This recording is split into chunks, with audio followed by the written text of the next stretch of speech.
أعوذ بالله من الشيطان الرجيم. بسم الله الرحمن الرحيم.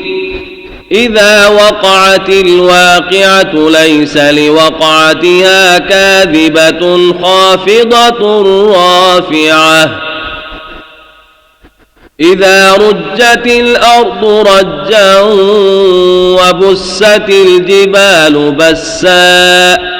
فكانت هباء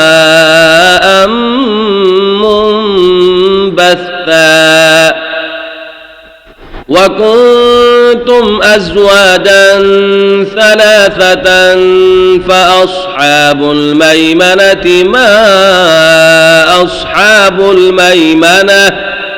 وأصحاب المشأمة ما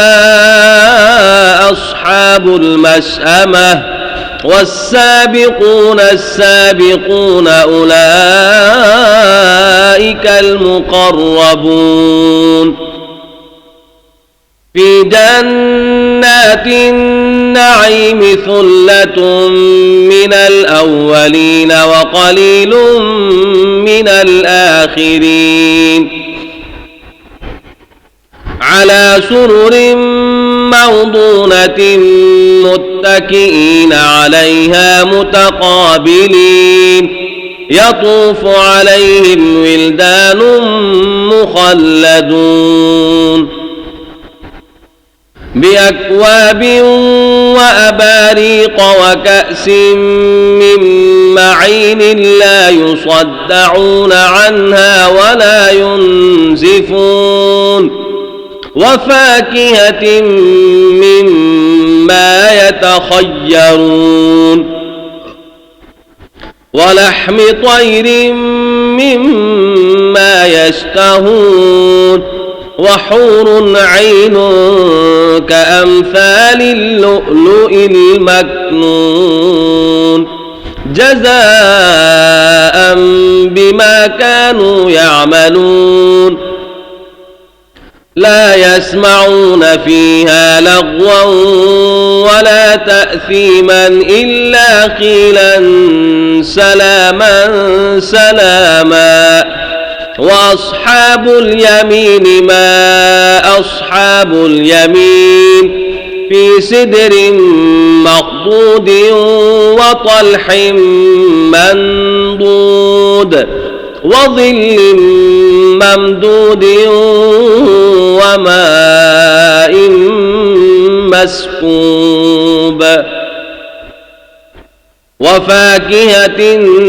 كثيرة لا مقطوعة ولا ممنوعة وفرش مرفوعة إنا أنشأناهن إنشاء فجعلناهن أبكارا عربا أترابا لأصحاب اليمين ثلة من الأولين وثلة من الآخرين وأصحاب الشمال ما أصحاب الشمال في سموم وحميم وظل من يحموم لا بارد ولا كريم إنهم كانوا قبل ذلك مترفين وكانوا يصرون على الحنث العظيم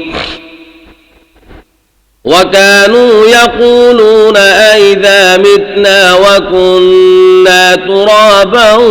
وعظاما أئنا لمبعوثون أو آباؤنا الأولون قل إن الأولين والآخرين لمجموعون إلى ميقات يوم معلوم ثم إنكم أيها الضالون المكذبون لآكلون من شجر من زقوم فمالئون منها البطون فشاربون عليه من الحميم فشاربون شرب الهيم هذا نزلهم يوم الدين نحن خلقناكم فلولا تصدقون أفرأيتم ما تمنون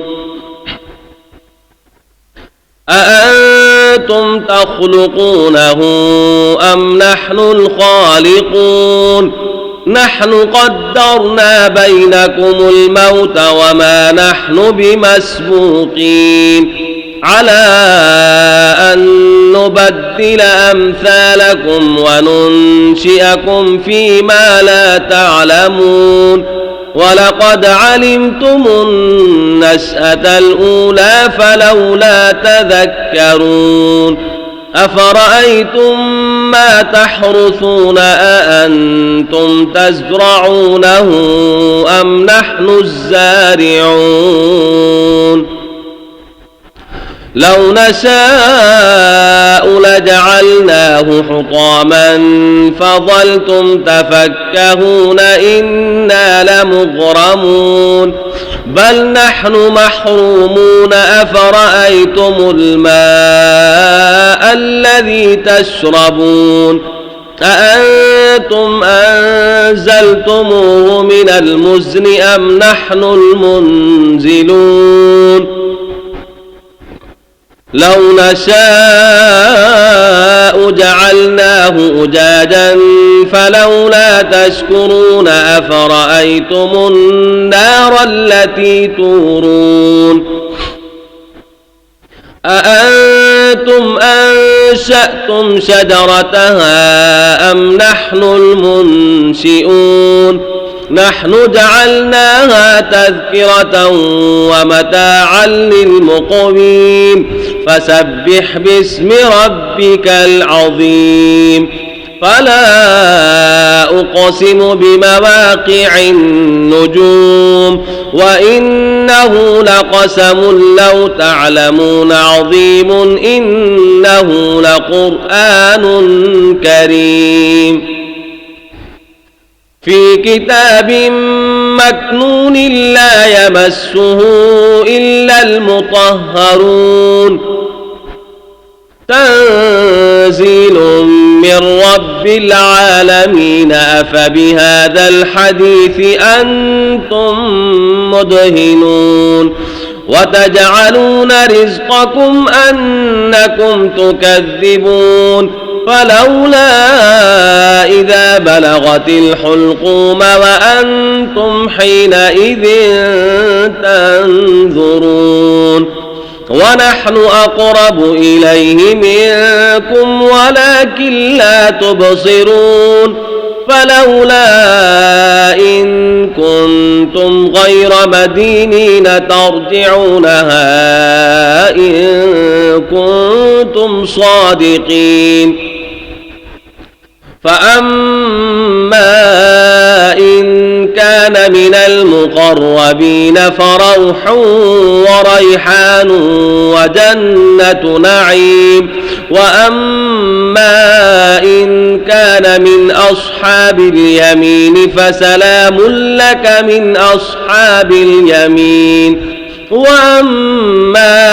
إن كان من المكذبين الضالين فنزل من حميم وتصلية جحيم إن هذا لهو حق اليقين فسبح باسم ربك العظيم صدق الله العظيم.